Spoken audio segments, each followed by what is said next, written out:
queridas, olá, queridos, tudo bem? Olha o Jeff aqui contigo novamente, aquele teu parceiro de caminhada rumo à tua aprovação. Vamos fazer mais uma questãozinha aqui agora, o FRR novamente, questão de coeficiente de solubilidade, tá? Pedido novamente pela galera lá de Roraima. Galera, obrigado! Valeu mesmo pela moral que vocês sempre dão aqui no nosso canal. Mais uma questãozinha pedida por vocês e a gente vai resolver aqui, tá?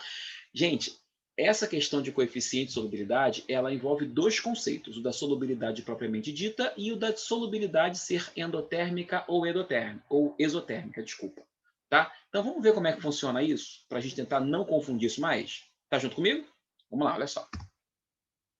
Foi solicitado a um técnico de laboratório que ele fizesse o descarte de 45 gramas de um sólido branco, cujo rótulo estava ilegível. Ao entrar em contato com a empresa que faria a coleta, ele foi informado de que o material deveria ser fornecido na forma de uma solução aquosa, para evitar riscos durante o transporte, e que o preço cobrado para o descarte seria proporcional à massa da solução. Consultando antigos apontamentos, o técnico verificou que o sólido correspondia a um dos compostos do gráfico a seguir. Composto 1 ou composto 2. Tá? Além disso, ao fazer o teste de solubilidade em água, a temperatura ambiente, foi verificado um aumento de temperatura do sistema após a adição do sólido. Com base nessas informações, para que o técnico consiga fazer o descarte de maneira mais econômica possível, a massa final da solução preparada, considerando que a temperatura no laboratório seja de 20 graus Celsius, deve ser de quanto? Vamos lá, vamos fazer as nossas considerações.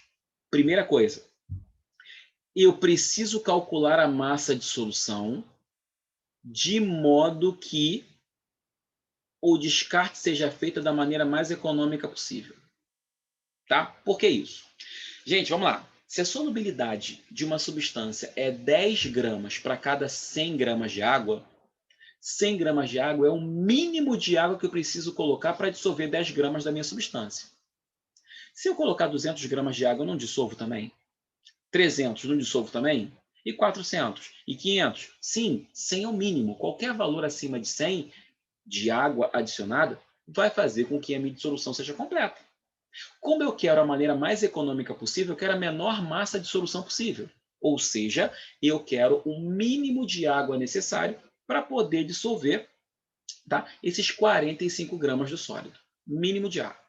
Só que eu não quero descobrir só isso. Eu quero a massa da solução.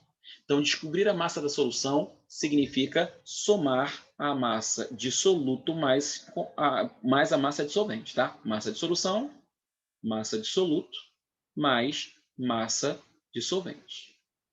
Soluto eu tenho 45 gramas. Eu preciso preciso descobrir a menor massa dissolvente necessária para dissolver esses 45 gramas do soluto a 20 graus Celsius. A temperatura aqui embaixo, gente, ela só serve para indicar qual ponto do gráfico eu vou analisar. Está até marcado aqui 20 graus Celsius já, tá vendo? 0, 5, 10, 15, 20 graus Celsius está aqui. É com essa temperatura que eu vou trabalhar. Só que eu tenho duas situações a considerar, tá? Eu quero explicar isso para você de duas maneiras diferentes para a gente poder sacar todas as diferenças, tá? Pensa só. O enunciado diz que quando faz o teste de solubilidade, ao adicionar um sólido, verifica o aumento na temperatura do sistema, que inicialmente estava a temperatura ambiente. Então, não é o experimentador, o técnico, não é ele que vai aquecer o sistema. Ele vai pegar um frasco, tá aqui o frasco, certo? Tá aqui o frasco, minha canequinha do Coringa, sensacional minha canequinha, tá aqui. Segurei esse frasco, não estou aquecendo, estou segurando, tá? Coloquei água aqui dentro, coloquei o sólido aqui dentro. Verifiquei que a temperatura aumenta. Conclusão, o que quer que seja que está rolando aqui dentro, a dissolução do sólido na água está fazendo com que eu perceba um aumento de temperatura. Está esquentando a minha mão. Se está esquentando a minha mão, é porque o que está rolando aqui dentro está fornecendo energia para o meio externo. Ou seja, processo exotérmico. Beleza? Processo exotérmico. Se eu pegasse o frasco, segurasse o frasco, colocasse água, colocasse um sólido e percebesse, sem aquecer, sem resfriar, e percebesse que está ficando frio, a conclusão é, o que quer que seja que está rolando aqui dentro está roubando o calor do meio externo. Como a minha mão faz parte desse meio externo, está roubando o calor da minha mão. Estou sentindo frio. Tá? Então, eu não estou aquecendo, eu não estou resfriando. Eu estou medindo a temperatura, a variação de temperatura. Tá? Então, segurei. Percebi que esquentou, o que quer que seja que está rolando aqui dentro, está liberando energia para o meio. Segurei, dissolvi o sólido, percebi que ficou frio, o que quer que seja que está rolando aqui dentro, está roubando o calor do meio externo. Seria endotérmico. Tá?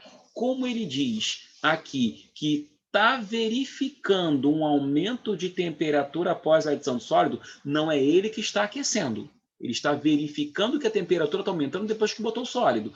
Já sei que essa dissolução é exotérmica. Beleza? Porque essa dissolução, o ato de dissolver o sólido na água, está fazendo com que a temperatura da água aumente. Ou seja, essa dissolução está liberando energia e o meio externo está captando essa energia, estou sentindo que está quente. Beleza? Show. A análise desse gráfico é feita de uma maneira um pouquinho diferente. Porque se você ficar, então aumentou a temperatura é endo, diminuiu a temperatura é exo, você pode se confundir. Nesse caso, não estou aumentando a temperatura, não estou diminuindo a temperatura. Estou verificando se a temperatura aumenta ou diminui quando eu adiciono sólido à água. Ponto. É isso. Próxima situação. Para montar esse gráfico, eu aqueço o meio. Percebeu que agora mudou? Eu não estou esperando para ver se está esfriando ou esquentando. Eu estou aquecendo. E ao aquecer o meio, eu verifico se o meu sólido se dissolve mais ou se ele se dissolve menos. Tá? Estou aquecendo o meio, verifico que, durante esse aquecimento, o meu sólido 1 se dissolve melhor. Então, ao aquecer o meio, mudando a temperatura, aumentando a temperatura, vou medindo a solubilidade com essa temperatura mais alta. Verifico que o meu sólido, ao receber essa energia, se dissolve melhor. Se ele se dissolve melhor ao receber energia, é porque esse sólido 1 se dissolve endotermicamente. A dissolução dele é endotérmica. Percebeu a diferença? No que ele descreveu aqui no texto, ele não está aquecendo ou resfriando. Ele está dissolvendo o sólido e verificando se essa dissolução aquece ou resfria o sistema. Aqui não, para montar o gráfico, eu vario a temperatura. Então, eu estou aumentando a temperatura e verifico que a curva 1, a curva da substância 1, corresponde a um sólido que está se dissolvendo melhor. Já o 2, está vendo que a curva está diminuindo? Significa que quando eu aumento a temperatura, ele tem dificuldade para se dissolver. Para favorecer a solubilidade desse sólido 2, eu preciso resfriar. Eu tiro energia dele para que ele consiga se dissolver mais. Então, ao perder energia, ao liberar energia, a dissolução dele é melhor. Então, dissolução exotérmica para a curva 2. Então, vou repetir novamente. Quando eu vario a temperatura do sistema e percebo que ao aumentar a temperatura, eu, agente externo, estou aumentando a temperatura, o sólido se dissolve melhor, dissolução endotérmica. Quando eu, agente externo, vario a temperatura, aumento a temperatura e verifico que o sólido se dissolve com mais dificuldade, a dissolução desse sólido que se dissolve com mais dificuldade é exotérmica. Tá? O texto não está falando isso. O texto está dizendo que pegou recipiente, colocou água na temperatura ambiente, colocou o sólido que estava na temperatura ambiente e esperou para ver o que rolava. Esquentou. Não fui eu que esquentei o meio. Eu preparei o sólido dissolvendo na água, preparei a solução e verifiquei que nesse preparo o processo de dissolução fez o meio externo se esquentar. Ou seja, o processo de dissolução forneceu energia para fora. Tá? Já sei então que a dissolução exotérmica é da substância 2. E que aqui nos 20 graus Celsius, projeta no gráfico, ó, gráfico da curva 2, 20 graus Celsius está aqui, certo? Joguei no gráfico, joguei no gráfico, olha aqui o 15. Percebeu? 20 graus Celsius Tá aqui, encontrei a curva, projetei no gráfico, 15 gramas, não é isso? 15 gramas do teu soluto para cada 100 gramas de água. O que eu escrevo aqui agora? A 20 graus Celsius, temos 15 gramas do nosso soluto dissolvidos em 100 gramas de água, a solução fica saturada, né? É o mínimo de água necessário para dissolver esses 15 gramas de soluto, totalizando 115 gramas da nossa solução saturada. Lembrando, eu preciso da massa da solução. Tá? Como eu tenho 45 gramas do nosso soluto, 45 gramas do nosso soluto, percebeu que daqui para cá aumenta 3 vezes?